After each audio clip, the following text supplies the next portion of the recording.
পাতাল লোক যেরকম এক্সপেক্ট করেছিলাম আমরা, ঠিক সেরকমই পাতাল লোক সিজন 2 নিয়ে এলো। হ্যাঁ, এবারের পাতাল লোকের স্প্যান কিন্তু অনেক বড়, অনেক বড় স্কেল, অনেক বড় গ্র্যান্ডারে এবারের পাতাল লোক বানানো হয়েছে।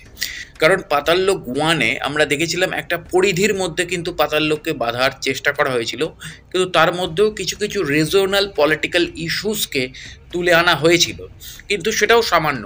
এবং কোথাও একটা মিডিয়ার সাথে ক্ল্যাশ, মিডিয়া, পুলিশ, পলিটিক্স তিনটেকে একসাথে নিয়ে এসে, যেটা আমাদের প্রত্যেক দিনের রিয়ালিটি, প্রত্যেক দিনের বাস্তব, আমরা যে বেঁচে থাকি, এই বেঁচে থাকার বাস্তবতার মধ্যেই কিন্তু এই তিনটে সার্কেল জড়িয়ে থাকে, মিডিয়া, পুলিশ অ্যান্ড পলিটিক্স। তো এক্স্যাক্টলি সেই মিডিয়া, পুলিশ অ্যান্ড পলিটিক্স এই তিনজনকে কিন্তু কাটাছেঁড়া করেছিল পাতাল লোক 1। এবং তার মধ্যে একটা ফ্যামিলি ড্রামা, তার সাথে সাথে একটা মানে যেটা পাতাল লোকের সবচেয়ে বড় পয়েন্ট, সেটা হচ্ছে জয়দীপ আহলিয়াতের যে চরিত্রটা, সেই চরিত্রটা হচ্ছে এমন একটা চরিত্র, যে চরিত্র নিজে ভালো হতে চায়, কিন্তু সে নিজেও জানে যে সিস্টেমে আমি চলছি, সেই সিস্টেমে সবাই করাপ্টেড বা বেশিরভাগই করাপ্টেড। তো আমি নিজে ভালো আর কি করব, তবুও সে নিজের কাজটা সততার সাথে করতে চায়। তো এরকম আমরা পুলিশ অফিসার বা পুলিশ ফোর্সের মধ্যে অনেক অফিসারকে এরকম আমরা দেখি, যারা সত্যিকারেরই সৎ এবং যারা সততার সাথে ডিউটিটা আজকে পালন করে, যাদেরকে সিস্টেম এখনও করাপ্ট করতে পারেনি। হয়তো সিস্টেম তাকে ট্রান্সফার করে দেয়, কিন্তু করাপ্ট করতে পারে না। তো এক্স্যাক্টলি জয়দীপ আহলিয়াত সেই কারণে এতটা সম্মানযোগ্য একটা চরিত্র, মানে হাতিরাম চৌধুরীর চরিত্রটা ঠিক এই কারণে এতটা সম্মান পায়। তো এক্স্যাক্টলি পাতাল লোক 2-তে কিন্তু স্প্যানটা অনেক বেড়ে গেছে, এবং সবচেয়ে বেশি চমকপ্রদ চরিত্র হচ্ছে ইসাক সিং। ইসাক সিং পাতাল লোক 1-এই বুঝিয়ে দিয়েছিল সে একটা ভালো অভিনেতা হতে চলেছে। তারপরে আমরা ইসাক সিংকে গত বছর আমরা বার্লিনে দেখেছি। তো এক্স্যাক্টলি ইসাক সিং এবার যেন, এবং ইসাক সিং এবার কিন্তু সিনিয়র হয়ে গেল হাতিরাম চৌধুরীর। কেননা আগের বার হাতিরাম চৌধুরী জুনিয়র ছিল, সে তখন আইপিএস এক্সাম দিচ্ছিল, এবার সে আইপিএস হয়ে গেছে। এবার অনেকটা সেই 12th ফেলের প্রিয়াংশু আর অভিনয় মেসির যে চরিত্রটা ছিল সেই রকম, এই বিক্রান্ত মেসির যে চরিত্রটা ছিল সেরকম। তো এক্স্যাক্টলি সেই জায়গা থেকে দাঁড়িয়ে আর পাতাল লোক 2 এবার নিয়ে যাচ্ছে পুরোপুরি নর্থ ইস্টে, যেটা নর্থ ইস্টের যে সমস্যা, নাগাল্যান্ডের যে সমস্যাগুলো রয়েছে, সেই সমস্যাগুলোর মধ্যে ঢোকাচ্ছে ব্যাপারটাকে।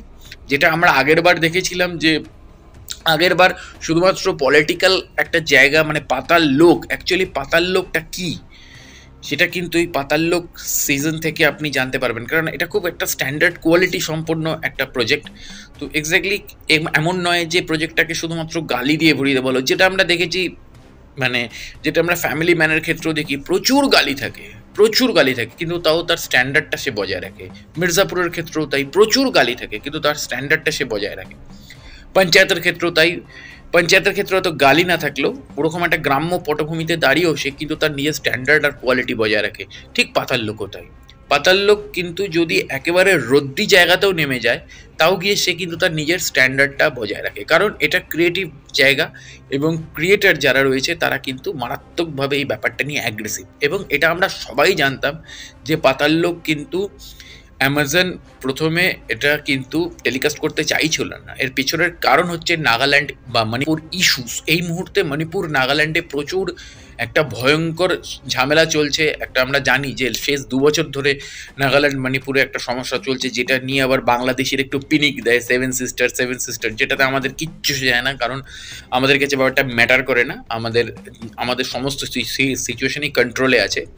কিন্তু ঘটনা হচ্ছে এরকম একটা, মানে একটা টানটান পলিটিক্যাল প্লট এই মুহূর্তে এরকম সেন্সিটিভ টাইমে, যদিও এটা 2023-এ আরও সেন্সিটিভ জায়গায় ছিল, এখন অনেকটাই শান্ত হয়ে গেছে ব্যাপারটা, স্তিমিত হয়ে গেছে, শান্ত নয়, স্তিমিত হয়ে গেছে। তো এক্স্যাক্টলি সেই জায়গা থেকে দাঁড়িয়ে এই সময় তাই অ্যামাজন প্রাইম দায়িত্ব নিয়ে রিলিজ দিল, কারণ এটা তাদের ফ্র্যাঞ্চাইজি। এবং পাতাল লোক 1 যেভাবে একটা ট্রেন্ডিং বা একটা একটা কি বলবো, একটা ট্রেন্ড ছেড়েছিল, ঠিক পাতাল লোক 2 যেন তাকে ছাপিয়ে চলে গেল, এবং বিরাট স্প্যানের ছবি, মানে বিরাট স্প্যানে মানে সিরিজ হয়েছে। হ্যাঁ, এটা ঘটনা, আপনি যদি পাতাল লোক 1-কে মাথায় রেখে পাতাল লোক 2 দেখতে বসেন, তাহলে আপনি ভুল করবেন, কারণ পাতাল লোক 2 কিন্তু, মানে পাতাল লোক 2 এর থেকে পাতাল লোক, পাতাল লোক 1-এর থেকে পাতাল লোক 2 কিন্তু অনেক, যেহেতু ছড়িয়েছে গল্পটাকে, অনেক প্লট, অনেকগুলো প্লট, সেহেতু আপনি একটা সময় ঘেটে যেতে পারেন। আপনার মনে হতে পারে যা বাবা ঘেটে গেলাম, তো না, এরকম না, আপনাকে ঠান্ডা মাথায় এপিসোডগুলো পরপর দেখতে হবে, বুঝতে হবে, এবং ওই যে বললাম, চোখ সরালেই আপনি হাতিরাম চৌধুরীর খেলা ধরতে পারবেন না বা গল্পের খেলা ধরতে পারবেন না। তো অবশ্যই পাতাল লোক 2 মাস্ট ওয়াচ এবং অবশ্যই এটা ভারতবর্ষের মানুষের কাছে মাস্ট ওয়াচ সিরিজগুলোর একটা। তো অবশ্যই দেখুন এবং কমেন্ট করে জানান কেমন লাগলো আপনাদের। আর অবশ্যই জুড়ে থাকুন আমার চ্যানেল এবং পেজের সাথে। দেখা হচ্ছে পরের ভিডিওতে। নমস্কার।